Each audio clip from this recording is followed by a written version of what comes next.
Bismillahirrahmanirrahim. Assalamualaikum warahmatullahi wabarakatuh. Innal hamdalillah nahmaduhu wa nasta'inuhu wa nastaghfiruh wa na'udzu billahi min shururi anfusina wa min sayyiati a'malina. May yahdihillahu fala mudilla lahu wa may yudlil fala hadiya lahu. Asyhadu an la ilaha illallah wa asyhadu anna Muhammadar Rasulullah. Allahumma shalli ala sayyidina Muhammad wa ala ali sayyidina Muhammad. Qala Allah ta'ala fil Qur'anil 'azim. A'udzu billahi as-sami'il 'alim minasyaitonir rajim. Bismillahirrahmanirrahim. Ya ayyuhalladzina amanu taqullaha haqqa tuqatih wa la tamutunna illa wa antum muslimun. Hadirin jemaah yang insyaallah semuanya dirahmati oleh Allah Subhanahu wa taala. Mari kita panjatkan puji syukur. Puji syukur kita panjatkan kepadanya Allah Subhanahu wa taala, Allah yang Maha Ghafur. Puji syukur kita panjatkan kepadanya karena apa? Karena sampai dengan hari ini kita diberikan satu karunia yang luar biasa. Satu nikmat yang utama, nikmat yang tidak mungkin kita menghitung nikmat-nikmat tersebut. Nikmat iman, nikmat Islam, nikmat sehat, nikmat waktu luang yang alhamdulillah asbab dari nikmat-nikmat Allah tersebut kita sebagai hamba-hamba Allah yang beriman, kita masih mampu memenuhi kewajiban kita. Kita memenuhi panggilan Allah Subhanahu wa taala. Kita melaksanakan sholat subuh secara berjamaah di rumah Allah ini. Ini luar biasa. Nikmat yang mana wajib kita syukuri. Mungkin saudara-saudara di luar sana, saudara-saudara kita dikurangi nikmatnya. Allah kurangi nikmat sehatnya. Allah kurangi nikmat waktu luangnya. Atau mungkin Allah kurangi nikmat imannya, nikmat Islamnya. Nauzubillah min dzalik. Banyak yang Allah kurangi nikmat-nikmatnya. Tapi kita, Allah berikan nikmat-nikmat yang luar biasa. Maka wajib kita bersyukur karena Allah berikan nikmat-nikmat tersebut. Dan yakin, tatkala kita bersyukur, maka Allah akan tambah lagi nikmatnya. Maka wajib kita untuk senantiasa berharap semoga Allah tidak kumpulkan kita hanya di sini saja. Allah tidak persatukan kita hanya di sini saja. Tapi kita berharap pula bahwa Allah persatukan kita. Allah kumpulkan kita bersama-sama di jannahnya Allah Subhanahu wa taala. Salawat dan salam mari kita sanjung agungkan kepada beliau qudwah kita. Beliau baginda Nabi Muhammad sallallahu alaihi wasallam, serta keluarganya, sahabat-sahabatnya, dan para pengikutnya hingga yaumil qiyamah. Amin ya rabbal alamin. Hadirin jamaah calon-calon ahli surga. Mungkin terasa kita pernah melakukan atau pernah kita merasakan begitu sulitnya kita melaksanakan ketaatan. Mungkin kita pernah merasa sulitnya kita melaksanakan ibadah. Satu waktu mungkin kita pernah merasakan begitu nikmatnya kita beribadah. Tapi satu waktu kadang-kadang kita merasakan beratnya kita melaksanakan ibadah. Benar atau tidak Bapak? Kadang-kadang kita begitu nikmatnya. Kita berjus-jus kita membaca Al-Quran, kita tilawah Al-Quran. Tapi terkadang bahkan untuk membaca satu halaman, satu lembar dalam Al-Quran terasa sangat berat. Pertanyaannya, mengapa ini bisa terjadi? Dan pagi ini mudah-mudahan waktunya cukup, karena waktunya sampai surut ya, insyaallah sedikit-sedikit kita akan bahas. Kita akan membahas tentang apa sebab-sebab kita itu sulit, apa sebab-sebab kita itu malas melaksanakan ibadah. Penting bagi kita. Karena apa? Karena sesungguhnya ketaatan ini penting. Maka apa sesungguhnya yang menyebabkan kita ini sulit untuk beribadah? Para ulama mengatakan bahwa sesungguhnya pertama kali seseorang itu sulit melaksanakan ibadah karena mereka melakukan banyak kemaksiatan-kemaksiatan. Kita bisa lihat satu hadis bahwa sesungguhnya dalam satu hadis itu ada al-iman yazid wa yanqus. Iman itu kadang naik, kadang turun. Naik karena apa? Yazid bit-ta'ah. Yazid itu karena ketaatan. Wa yanqus, dan dia turun karena apa? Turun karena kemaksiatan. Wa yanqus bil maksiat. Turun karena kemaksiatan. Hadirin jemaah yang insyaallah dirahmati oleh Allah Subhanahu wa taala. Maka sesungguhnya para ulama mengatakan bahwa sesungguhnya sulitnya kita beribadah salah satu karena kita banyak melakukan kemaksiatan. Kita bisa lihat ada satu kisah ulama besar kita, Imam Syafi'i. Siapa yang tidak mengenal Imam Syafi'i? Kita tahu bagaimana Imam Syafi'i. Beliau pernah mengadu kepada gurunya terkait apa? Terkait sulitnya satu waktu beliau menambah hafalannya. Dan ternyata apa yang beliau lakukan? Beliau tidak sengaja melihat aurat. Tidak sengaja melihat aurat yang bukan mahramnya. Ini sesuatu yang tidak sengaja. Pertanyaannya, bagaimana dengan kita? Kadang-kadang kita malah menikmati. Benar atau tidak, Bapak? Kita nikmati. Bahkan kita kadang-kadang, mohon maaf, mencari pembenaran walaupun hadisnya benar. Hadis riwayat At-Tirmizi mengatakan bahwa sesungguhnya jangan kamu ikuti pandangan pertama itu dengan pandangan berikutnya.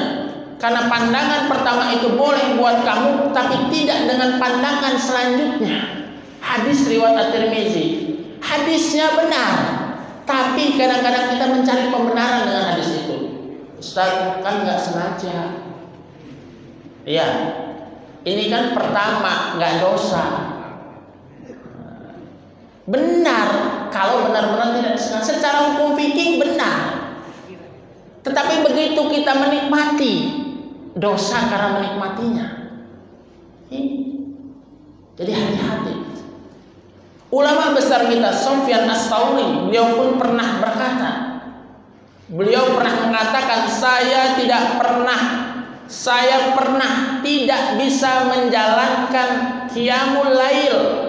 Kata beliau, saya pernah satu waktu, kata ulama kita, Sufyan Ats-Tsauri, saya pernah tidak bisa melaksanakan qiyamul lail dalam waktu selama 5 bulan hanya karena satu dosa yang ia lakukan. Pertanyaannya hari ini, Pak, kita tiap hari melakukan dosa berapa kali? Ada yang bisa menghitung? Ada yang pernah, Pak, satu hari saya nggak berdosa gitu? Angkat tangannya. Merasa, oh karena saya di rumah saja saya nggak berdosa, saya kasih hadiah sekarang. Saya sehari nggak melakukan dosa. Dan dia dalam kondisi sadar, bukan kondisi tidak sadar. Luar biasa.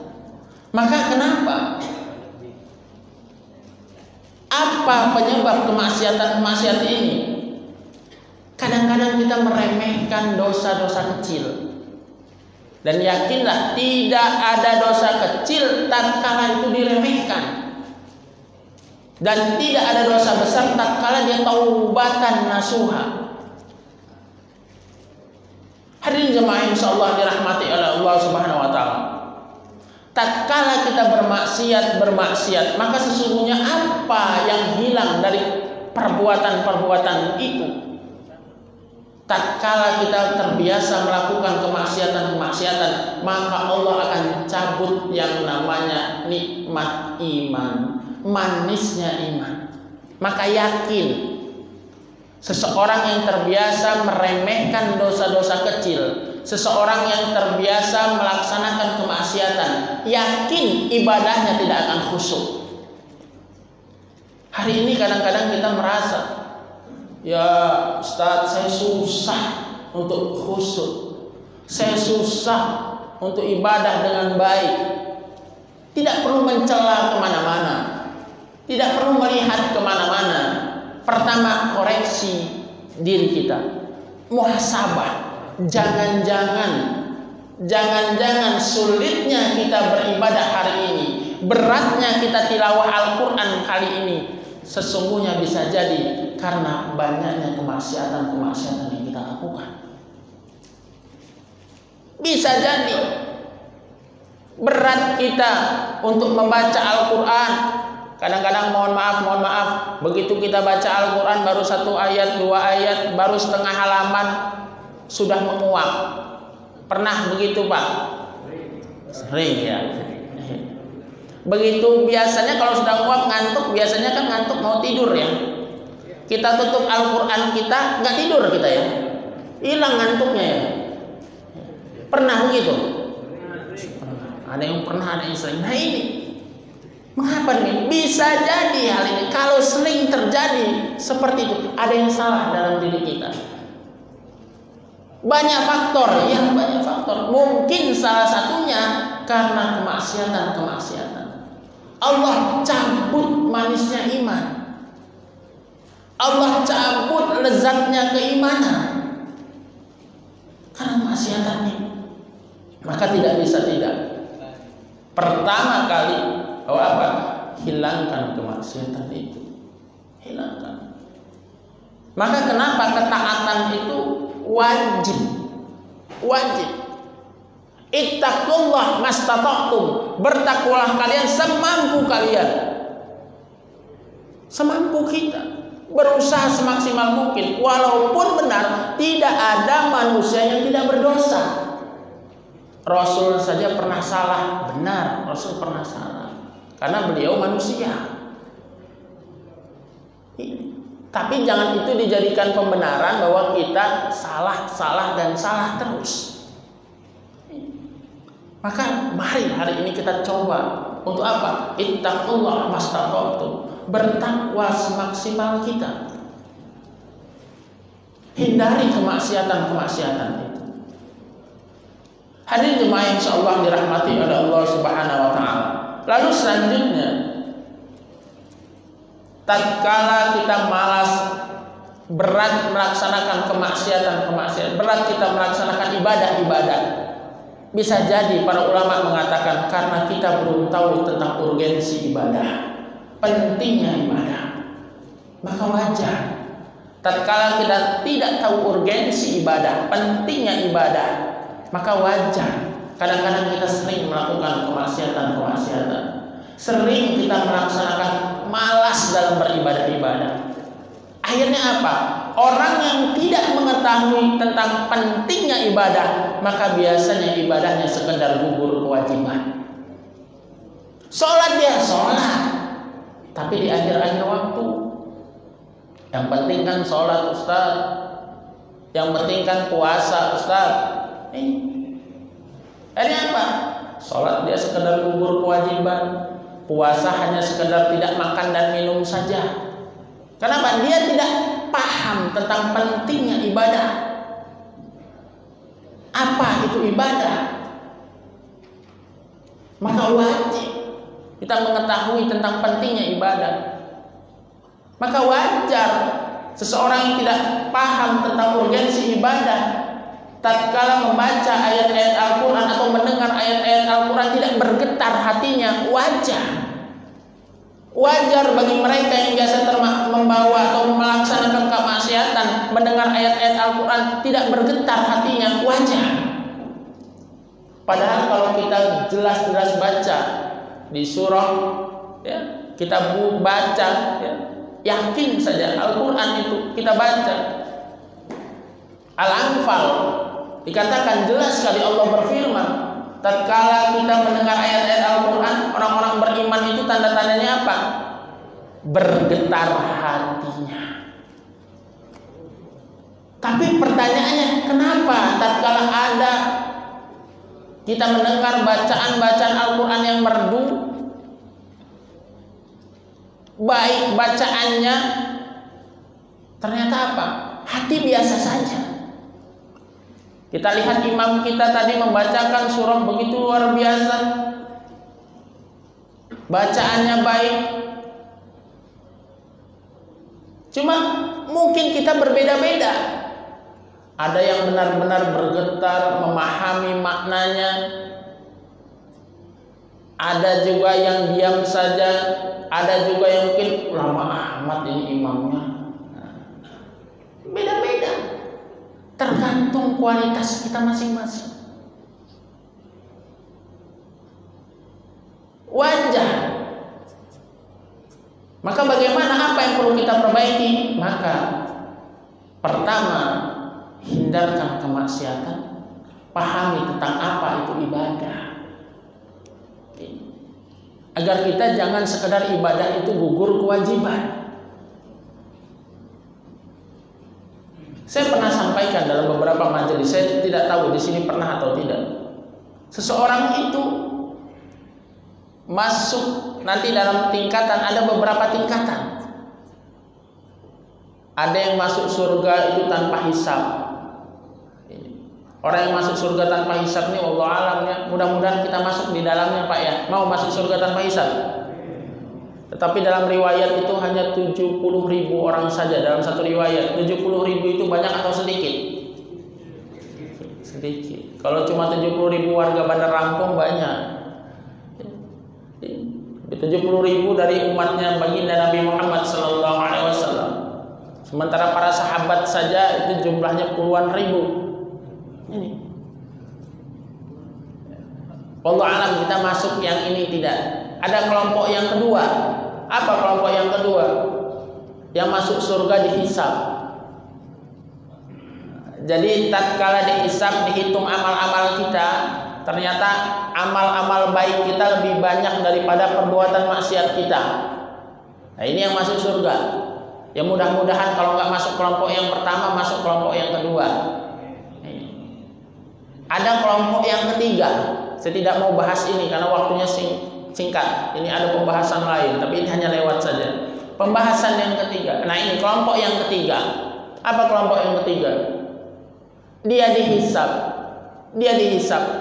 Tetapi karena perbuatan kemaksiatannya, perbuatan buruknya itu lebih banyak daripada perbuatan baiknya, daripada amal baiknya. Tapi dosa-dosanya tidak sampai kepada dosa-dosa kesyirikan, tidak sampai kepada dosa-dosa kekafiran, kemunafikan, maka dia tidak kekal di neraka. Dia transit. Mau transit Pak? Nggak kekal di neraka nggak?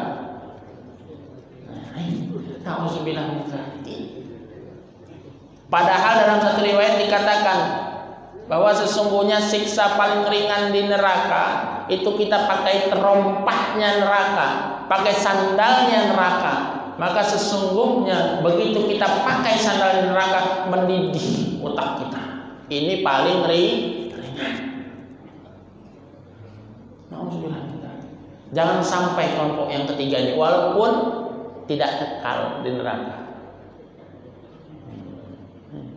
Ada kelompok yang keempat. Nah, kelompok yang keempat ini yang bagaimana? Kelompok yang keempat ini yang mereka fi nari jahannam khalidina fiha abada. Yang dia itu kekal di neraka abadan, selama-lamanya kekal di dalam neraka. Ini orang-orang kafir, orang-orang munafik masuk di dalamnya di sini. Nauzubillah min dzalik. Jangan sampai kita masuk seperti ini.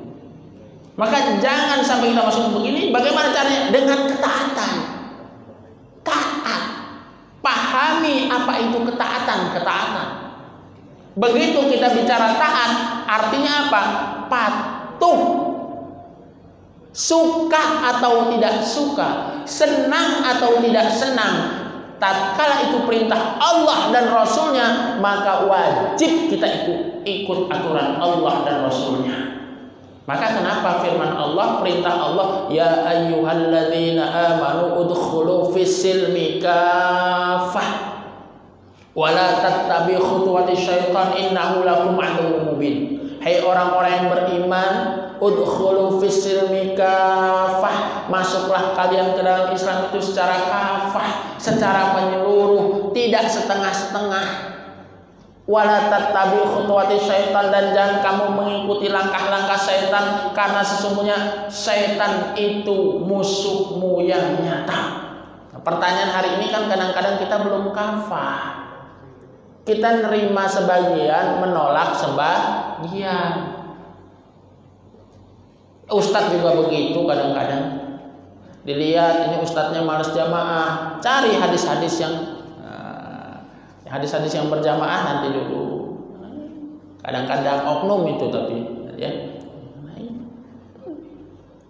Maka di sini kadang-kadang kita ini kayaknya nggak cocok buat saya, nggak, kita tolak, cari pembenaran. Hati-hati di sini. Maka tatkala bicara urgensi tentang ketaatan ini, patuh perintah Allah dan Rasulnya, ikuti, suka atau tidak suka, senang atau tidak senang. Karena itu hawa nafsu biasanya. Begitu Allah sudah perintahkan ini bukan masalah khilafiyah, maka ikuti.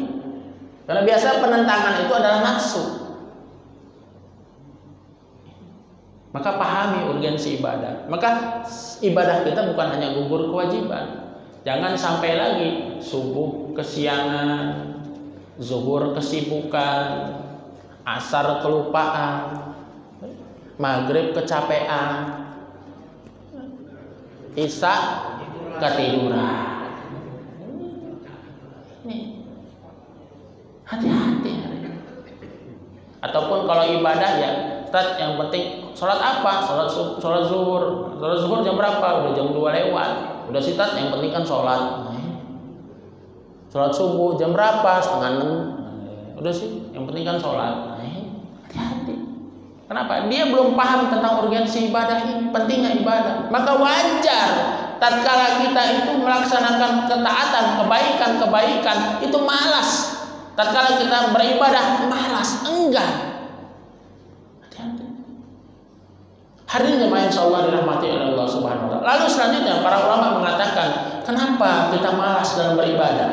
Para ulama mengatakan sesungguhnya faktor selanjutnya yang bisa menyebabkan seseorang itu malas beribadah karena kita melupakan kematian.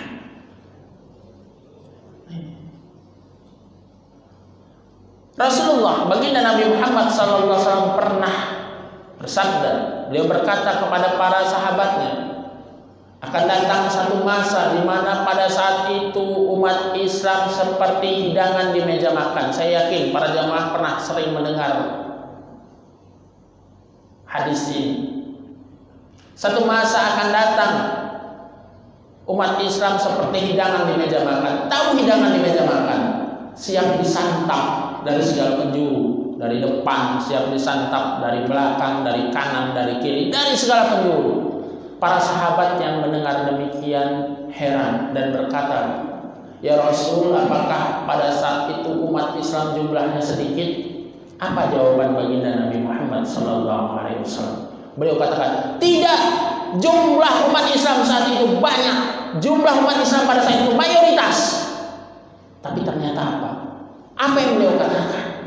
Beliau katakan, umat Islam pada saat itu punya satu penyakit. Penyakitnya apa? Cinta dunia dan takut mati. Pertanyaannya hari ini, wallahu alam, masa yang dikatakan baginda Nabi Muhammad SAW itu sudah tiba atau tidak hari ini? Sepertinya kalau melihat tanda-tandanya sudah, Pak ya. Banyak orang takut mati hari ini.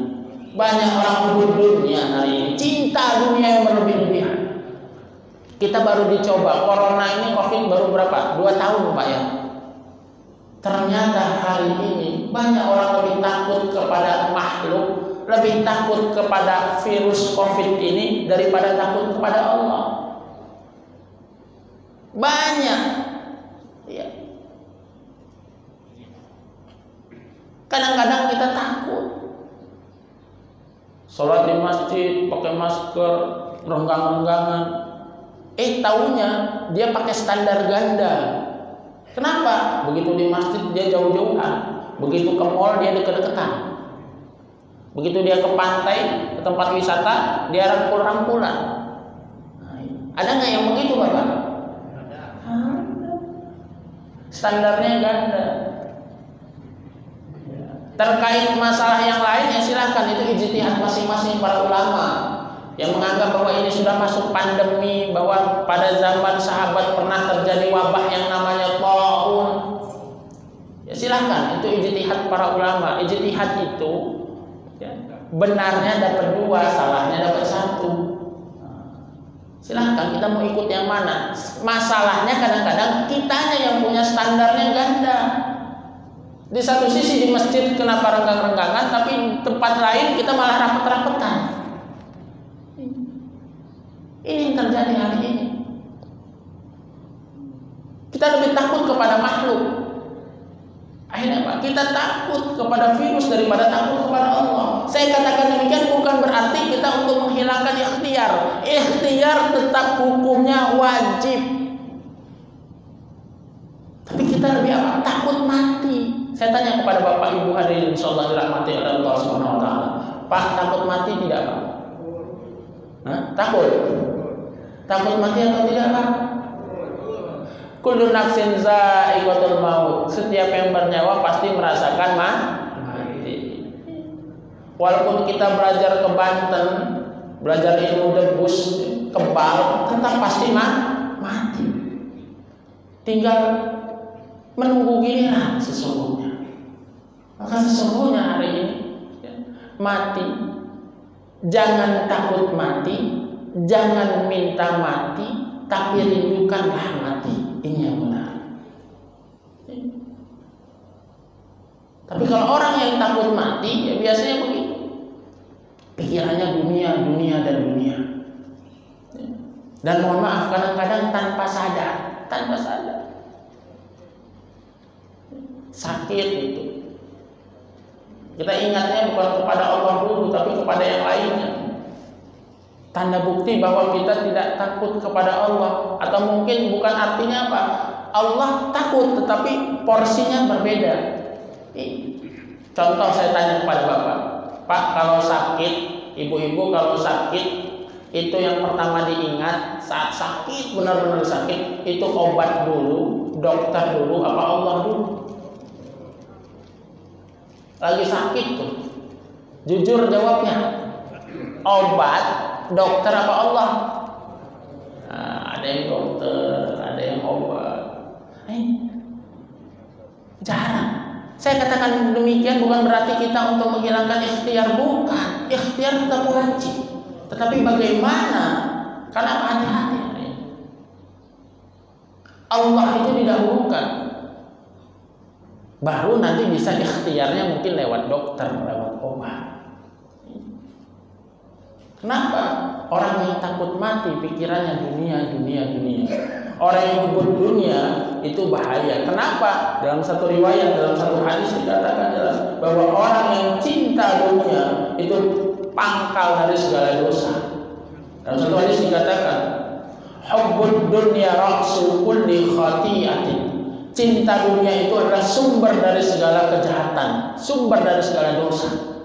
Maka hati-hati. Jadi orang yang cinta dunia, hubbud dunia, maka itu pangkal dari segala dosa. Dan yakin, orang yang cinta dunia, maka dia akan mengidap penyakit-penyakit yang lainnya, terutama penyakit-penyakit hati, hasad, ujub, takabur, dan lain sebagainya. Ini apa? Karena dia punya penyakit hubbud dunia dan takut mati. Tinggal persoalannya hari ini, sudahkah kita mempersiapkan kematian? Itu saja sebenarnya. Karena tidak ada yang tahu. Bisa jadi yang mati Bapak duluan, saya belakangan, ya Pak. Atau saya belakangan, Bapak duluan. Iya. Karena kita tidak tahu. Hari ini insyaallah dirahmati Allah Subhanahu wa taala.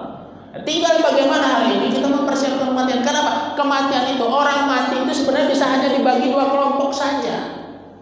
Apa? Yang pertama, sesungguhnya pertama orang mati itu dianya yang istirahat. Yang kedua, orang lain yang istirahat. Hanya dua itu saja. Kok dianya istirahat? Dia. Kelompok yang pertama dianya istirahat. Yang mati ini yang istirahat. Yang meninggal dunia istirahat. Ini kelompok orang-orang yang baik. Orang yang baik bagaimana? Semasa hidupnya dia melakukan ketaatan-ketaatan. Semasa hidupnya dia melaksanakan ibadah-ibadah. Semasa hidupnya dia taat pada aturan Allah dan Rasulnya. Maka tatkala dia meninggal dunia, tatkala dia masuk ke alam barzah, dia istirahat ditemani amal-amalnya. Ini kelompok yang pertama. Kita ingin kelompok yang pertama. Kelompok yang kedua bagaimana? Orang lain yang istirahat. Bagaimana orang lain yang istirahat dia? Semasa di dunia orang lain itu sudah terganggu dengan aktivitas orang ini, kemaksiatannya, kezalimannya. Maka ada orang, kenapa itu orang nggak mati-mati? Kapan matinya? Begitu mati, wah, alhamdulillah. Kenapa orang lain istirahat sementara dia masuk ke alam barzah, siksa kubur menunggu? Maka hati-hati. Tatkala kita sulit melaksanakan ibadah, bisa jadi para ulama mengatakan faktor adalah melupakan kematian. Lalu bagaimana cara kita mengingat kematian? Banyak berzikir. Zikrul maut. Mengingat kematian. Berzikir ada dua macam. Ada zikir yang jahar, zikir yang dikeraskan, zikir yang bersuara. Boleh. Berapa jumlahnya? Silahkan sebanyak-banyaknya. Karena Rasulullah yazkurullah ala kulli ahyanihi. Rasul berzikir dalam setiap masanya. Maka jangan pernah larang-larang orang berzikir mau berapa kali. Selagi zikirnya itu tidak ada talbis, tidak ada percampur adukan antara hak dan batil di dalamnya. Dia mau zikir 3 kali, ya sudah, jangan kita sewot. Weh, lo zikirnya sedikit amat, cuma 3 kali, ya biarin. Ada orang yang berzikir 1000 kali, ya biarin. Ada zikir sampai 10.000 kali, silakan. Kenapa? Rasulullah berzikir dalam setiap masanya. Yazkurullah ala kulli ahyanihi. Berzikir. Nah, zikir yang keras, subhanallah, walhamdulillah, wala ilaha illallah, wallahu akbar, subhanallah, walhamdulillah, wala ilaha illallah, wallahu akbar. Berzikir, silakan. Dan zikir apapun. Berzikir. Cuma afdalul zikri la ilaha illallah. Seutama-utama zikir la ilaha illallah. Ini zikir yang pertama, zikir yang dikeraskan. Tetapi zikir tidak hanya sekedar yang jahat. Ada zikir yang tersembunyi, ada zikir yang sirri, ada zikir yang khafi. Bahkan Imam Ghazali mengatakan bahwa orang yang zikir sirri, orang yang zikir rahasia, orang yang zikir khafi, orang yang zikir tersembunyi, yang hanya hamba tersebut dan Allah yang tahu. Maka kata beliau Imam Al-Ghazali mengatakan dalam satu kitabnya Hidayatul Hidayah, Ihyaul Mudin, dikatakan bahwa sesungguhnya tatkala dia istiqomah terbiasa zikir yang sirri, zikir yang rahasia, zikir yang tersembunyi, maka sesungguhnya setan yang akan mengganggu, dia akan lemah, dia akan lemas seperti manusia yang sedang pingsan. Zikir yang khafi, luar biasa.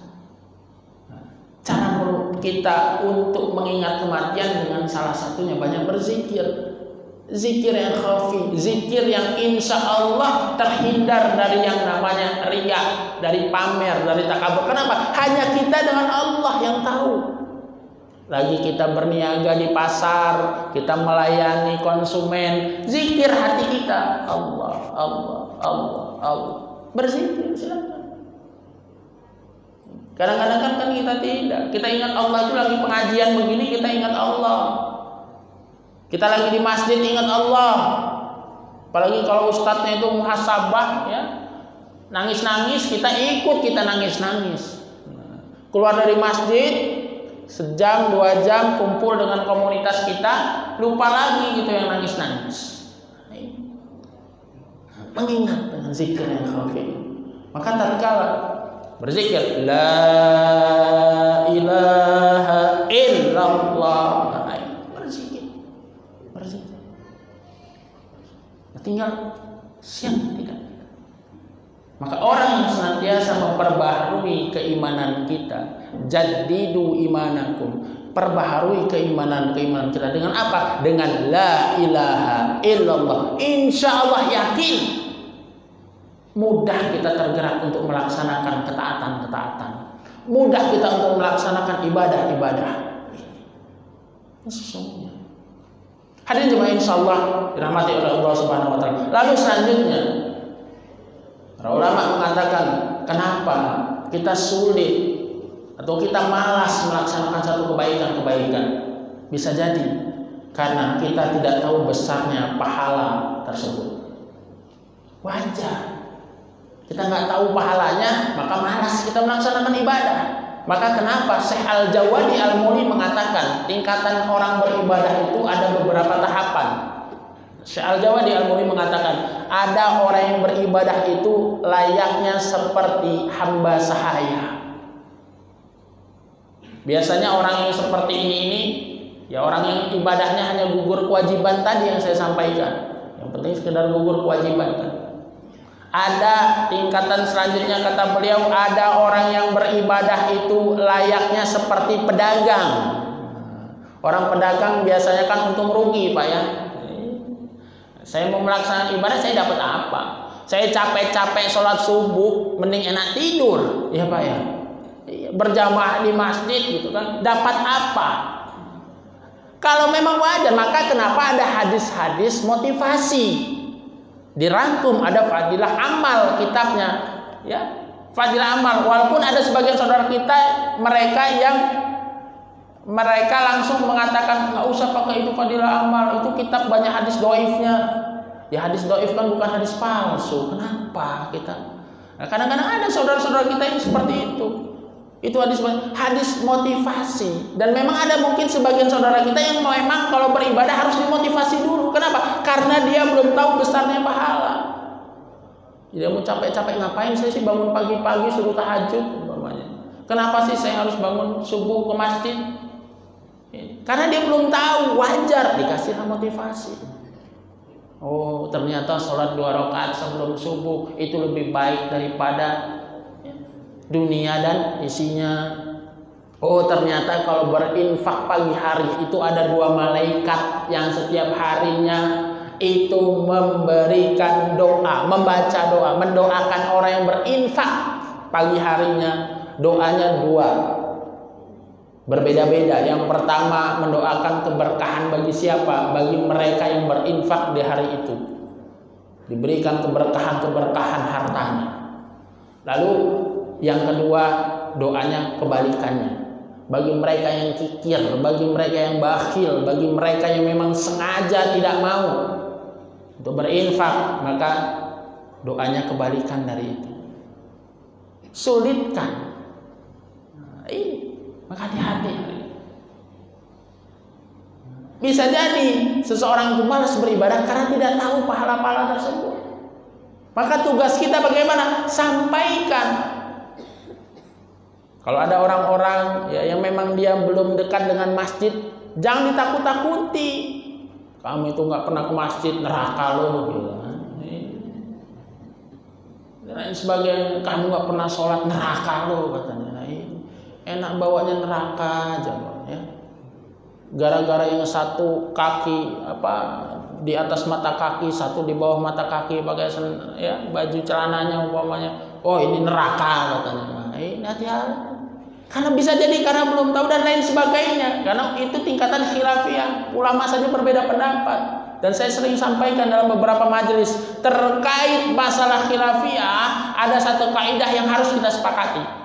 La yungkaru al-mukhtalafi wa innama yungkaru al-mujma'alaih.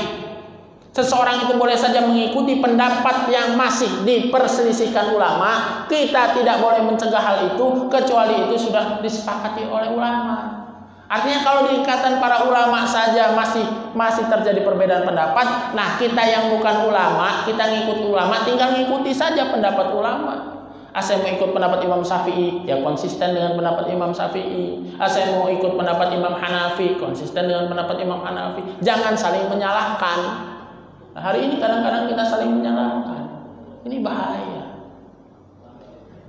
Hadirin yang insyaallah dirahmati oleh Allah Subhanahu wa taala ini. Maka hati-hati.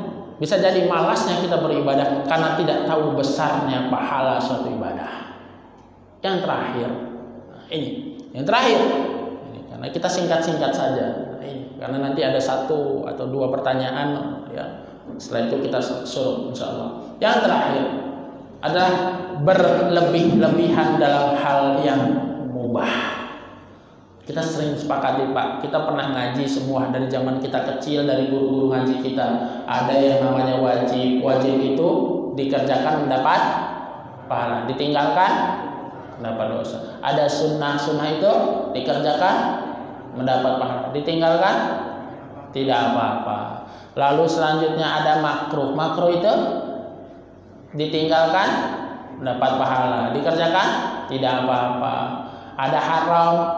Haram itu dikerjakan mendapat dosa, ditinggalkan berpahala. Ada mubah. Mubah ini biasa saja. Artinya mubah apa? Ya dikerjakan tidak apa, tidak dikerjakan tidak apa. Bebas. Mubah boleh hukumnya. Jaiz boleh. Mubah.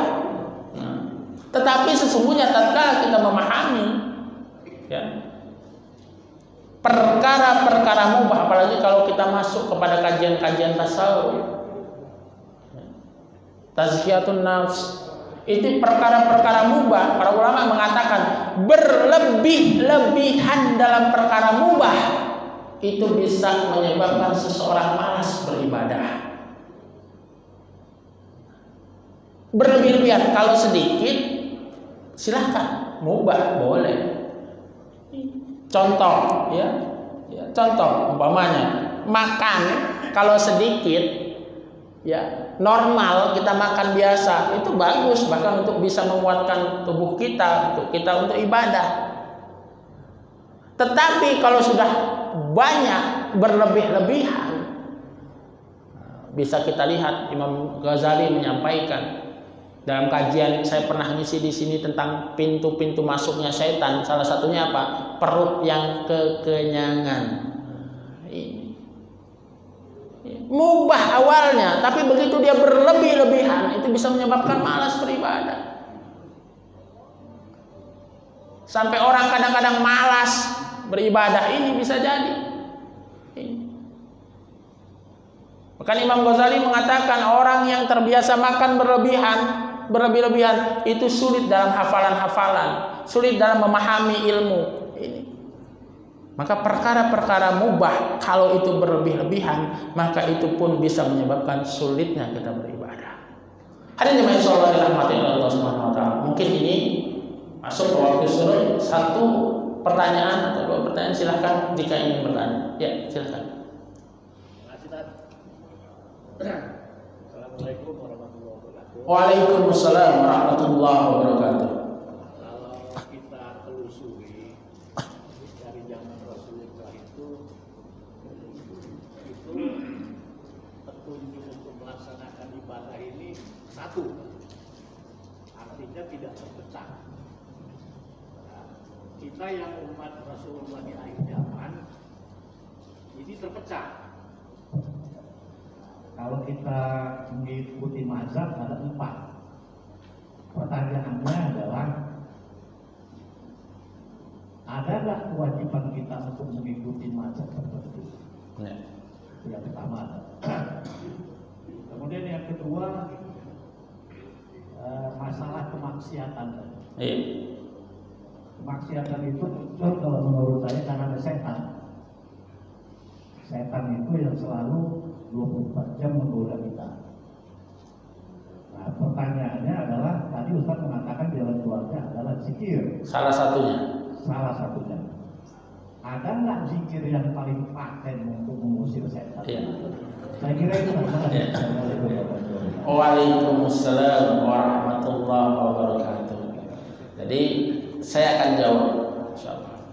Pertama terkait dengan perbedaan mazhab. benar. Di zaman baginda Nabi Muhammad SAW tidak ada pertentangan. Kenapa? Karena para sahabat begitu berbeda pendapat langsung bertanya kepada baginda Nabi Muhammad SAW. Walaupun sebenarnya para sahabat berbeda pendapat, ya.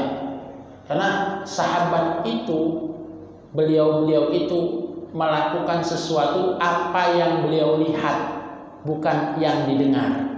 Maka kenapa ibadahnya para sahabat itu berbeda-beda? Dalam masalah fikih saja, bab sholat, kenapa ada sholat yang pertama saat kita mau sujud itu ada yang lututnya duluan, ada yang tangannya duluan.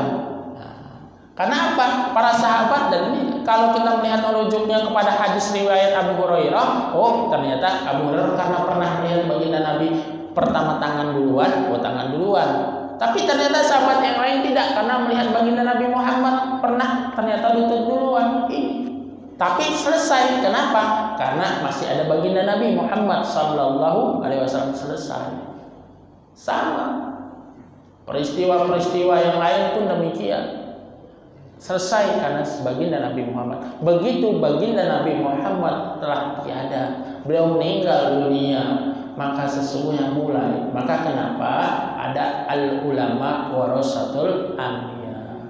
Ulama itu pewaris Nabi. Tapi ingat, ulama itu ada dua macam. Ada ulama warasatul anbiya, ada ulama Ulama pewaris para nabi, beliau yang memang mengikuti aturan-aturan sesuai.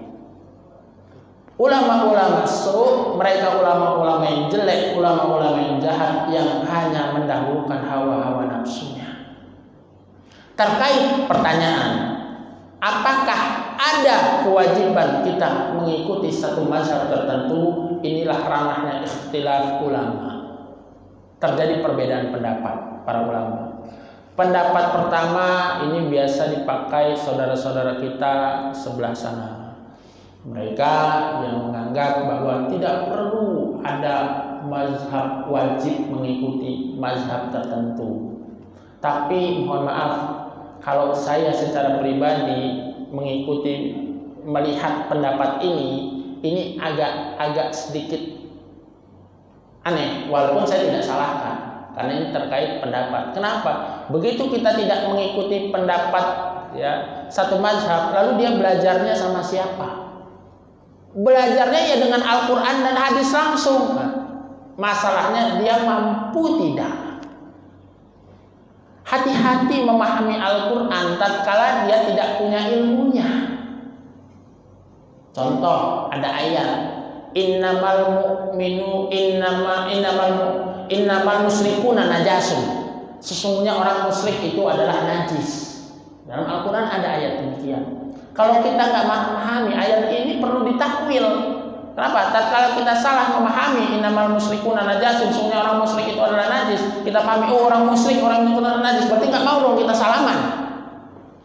Ini. Maka sesungguhnya begitu kita belajar dengan satu guru, itulah mazhab kita. Kenapa? Beruntun dia dengan guru ini belajar dengan ini. Berarti guru saya siapa? Saya dari Tebu Ireng, saya belajar. Berarti siapa pendiri Tebu Ireng? Hadratus Syekh Hasyim Asy'ari. Berarti mazhabnya Hadratus Syekh Hasyim Asy'ari. Hadratus Syekh Hasyim Asy'ari kemana? Nah, berarti itulah terus turunan. Artinya apa? Lari ke Imam Syafi'i. Nah itu sama sebenarnya. Begitu tidak bermazhab, dia belajar dengan siapa? Tapi kita tidak salahkan, itu pendapat pertama. Pendapat yang kedua, harus bermazhab dengan satu mazhab saja. Jadi kalau Imam Syafi'i nggak boleh berubah, ya harus Imam Syafi'i saja, nggak boleh dengan mazhab yang lain. Ya silahkan, cuma untuk masa kini agak sulit sepertinya. Kenapa, Pak? Di sini kalau seandainya kita lihat Imam Syafi'i berpendapat bab zakat menurut Imam Syafi'i itu tidak sah hukumnya tatkala dia berzakat memakai uang, kata Imam Syafi'i. Ya. Yang berpendapat bahwa bolehnya pakai uang itu Imam Abu Hanifah. Kalau kita konsisten, kita mengikuti pendapat Imam Syafi'i, mestinya kan saya nggak mau, saya pun pakai bahan pokok, pakai beras bahan pokoknya. Nah ini, maka tidak. Maka saya katakan kita Ahlus Sunnah wal Jamaah. Ahlus Sunnah wal Jamaah itu seperti apa? Ahlus Sunnah wal Jamaah itu secara hukum fikih kita mengikuti mazhab yang 4. Ya, ini walaupun mazhab itu nggak cuma 4, banyak sebenarnya. Ini mazhab yang empat apa? Imam Syafi'i, Imam Malik, Imam Hambali, Imam Hanafi, kita ikut itu. Nah, ini secara tauhid akidah Imam Asy'ari Al-Maturidi. Ini. Maka apa? Boleh umpamanya bab ada pendapat yang ketiga yang katanya bahwa boleh. Oh, ternyata bab tentang muamalah saya mau pakai pendapat Imam Abu Hanifah yang lebih ringan. Silahkan. Konsisten dengan itu. Oh, tentang toharoh saya mau pakai pendapat Imam Syafi'i. Sepakat dengan. Saya lebih senang cenderung dengan pendapat yang ini. Tapi tidak menyalahkan karena ini ranahnya ijtihad. La yunkaru al-mukhtalafi wa innama yunkaru al-mujma' alaih. Seseorang itu boleh saja mengikuti pendapat yang masih diperselisihkan ulama. Kita tidak boleh mencegah hal itu kecuali sesuatu itu sudah disepakati oleh ulama. Pertanyaan terakhir. Nah ini ya, jawaban terakhir karena masuk ke tawassul. Nah ini bahwa sebenarnya ada tidak zikir yang paten. Nah, sebenarnya zikir paten atau tidak ini tergantung dengan keyakinan. Kenapa baginda Nabi Muhammad Sallallahu Alaihi Wasallam saat dalam peperangan ditemui ada seorang kafir waktu itu tanya, Hai Muhammad, siapa yang akan menolongmu? Apa jawaban baginda Nabi Muhammad saat itu? Allah. Bergetar, jatuh itu pedang. Orang kafir itu bergetar. Nah ini, karena kuncinya tinggal kita yakin atau tidak. Karena kita ini tingkatan yakin itu ada yakin, ada ainul yakin, ada hakul yakin. Nah kadang-kadang kita baru yakin saja. Yakin sih, tapi pernah dengar itu Pak? Yakin nggak kamu? Yakin, tapi berarti dia belum yakin tuh. Tingkatannya mungkin baru yakin saja, belum sampai ke tahapan ainul yakin, belum sampai kepada hakul yakin. Nah kuncinya, cuma memang berbicara zikir, baginda Nabi Muhammad pernah bersabda bahwa afdalul zikri la ilaha illallah. Berarti seutama-utamanya zikir itu adalah la ilaha illallah. Tapi zikir di sini jangan hanya sekedar zikir yang lisan. Karena hanya zikir lisan, banyak orang sekarang yang zikirnya lisannya ribuan kali, keluar dari masjid dia bermaksiat lagi. Banyak Pak? Banyak. Maka zikir yang terbaik baik dia yang jahr, baik dia yang lisan maupun yang khafi, dan yang khafi yang tersembunyi, yang sirri ini yang lebih baik. Terhindar dari sifat takabur, riya, ujub dan lain sebagainya. Maka siapkah kita untuk berzikir tidak hanya sebatas lisan, hati kita berzikir. Insya Allah. Maka insya Allah tatkala kita bisa istiqamah mengikuti aturan-aturan Allah, kita bisa berzikir tadi yazkurullah ala mudi ahyanihi, berzikir dalam setiap masanya, maka yakin ya kemaksiatan itu bisa kita hilangkan sedikit demi sedikit, sedikit demi sedikit, insya Allah. Wallahu a'lam bishawab. Sudah masuk waktu syuruk. Mudah-mudahan yang sedikit ini bisa bermanfaat, dan saya selalu sampaikan, Bapak Ibu yang hadir di sini selalu mengaji tidak hanya di sini. Ngaji tidak di sini, banyak majelis taklim. Seberapapun banyaknya ilmu yang kita dapat, kalau tidak kita amalkan, itu akan menjadi sia-sia. Maka yang terpenting hari ini, ayo amal. Sedikit kita punya ilmu, tapi kita amalkan, itu lebih bermanfaat. Mohon maaf atas segala kekurangan, pada Allah saya mohon ampun. Assalamualaikum warahmatullahi wabarakatuh.